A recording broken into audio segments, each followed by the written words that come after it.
नमस्ते दोस्तों। कल एक खबर आई कि एक पढ़ाई लिखाई की प्लेटफॉर्म अनअकैडमी ने अपने एक टीचर को सिर्फ इसलिए हटा दिया कि वो क्लास में बता रहा था कि पढ़े लिखों को वोट करो।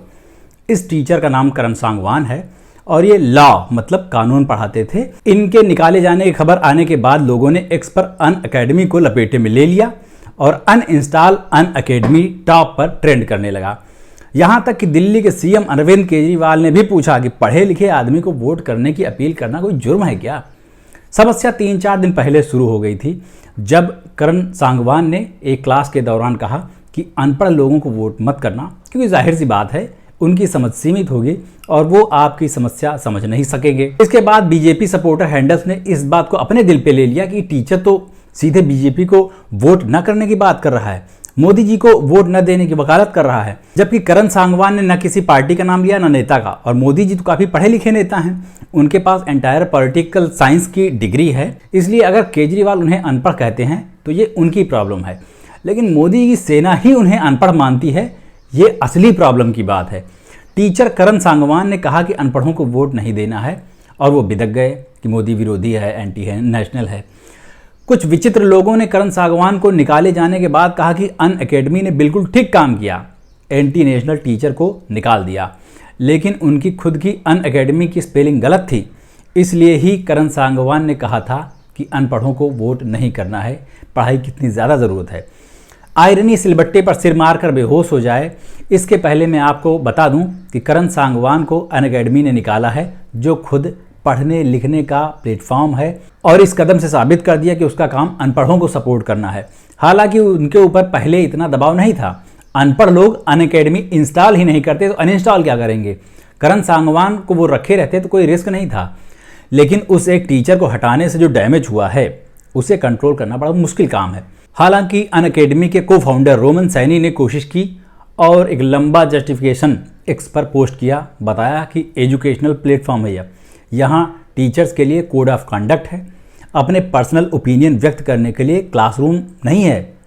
इन्हें कौन समझाया कि पढ़े लिखों को वोट करने की अपील करना पर्सनल ओपिनियन नहीं है।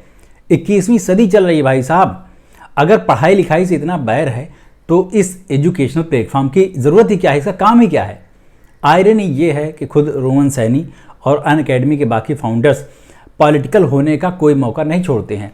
अगर उन्हें किसी पॉलिटिकल आदमी के साथ सेल्फी खिंचाने का मौका मिल जाए तो उसे भी संसार की सबसे बड़ी उपलब्धि बताते हैं, पूरी तरह से बिछ जाते हैं। लोगों को ज्ञान देने वाले प्लेटफॉर्म कैसे अज्ञानी लोग चला रहे हैं ये समझ से परे है। वैसे करण सांगवान का कहना ठीक नहीं है। देश में अनपढ़ों को ही वोट करना चाहिए ताकि वो पढ़े लिखों को बता सकें कि तुम्हें क्या करना है। अनपढ़ आदमी में ही इतना कॉन्फिडेंस हो सकता है कि वो करोड़ों पढ़े लिखे लोगों को फिजूल में लाइनों में खड़ा कर दे। पढ़े लिखे लोग सबसे बड़ी डेमोक्रेसी के लिए खतरा हैं। पढ़े लिखे लोगों ने देश का माहौल ख़राब कर रखा है। ये पहले तो इसलिए रोते हैं कि शिक्षा की हालत ख़राब है, बहुत महंगी है, शिक्षा मिल नहीं रही, और शिक्षा मिल जाए तो डिग्री लेकर सड़क पर बैठ जाते हैं कि नौकरी नहीं मिल रही। फिर पुलिस को बल प्रयोग करना पड़ता है, लाठी चार्ज करना पड़ता है। लाठी खाकर भी ये लोग उठते नहीं हैं, बेशरम आंदोलन करते रहते हैं, सरकारों से सवाल बहुत पूछते हैं। अनपढ़ लोग भेड़ के समान हैं, इनको चाहे जिधर को हाँक दो, जब चाहे लाइन में खड़ा कर दो, जब चाहे इनसे थाली बजवा लो। अरे क्या कर रहे हो, वो सारे काम करने वाले सारे लोग अनपढ़ नहीं थे भाई साहब। मसी कागज छुयो नहीं, कलम गही नहीं हाथ, यानी अपने हाथों से कभी पेन पकड़ी ना कागज को हाथ लगाया। वैसे कबीरदास आजकल के पढ़े लिखे गधों से लाख गुना समझदार थे। बस अब कोई उठकर अपने अनपढ़ नेता की तुलना कबीरदास से कर दे तो कबीरदास की आत्मा को भी शांति मिल जाए। अनअकैडमी का ये कदम स्वागत योग्य है। देश में पढ़ाई लिखाई को बढ़ावा देने वालों को नौकरी से निकालकर जेल में डालने की व्यवस्था होनी चाहिए।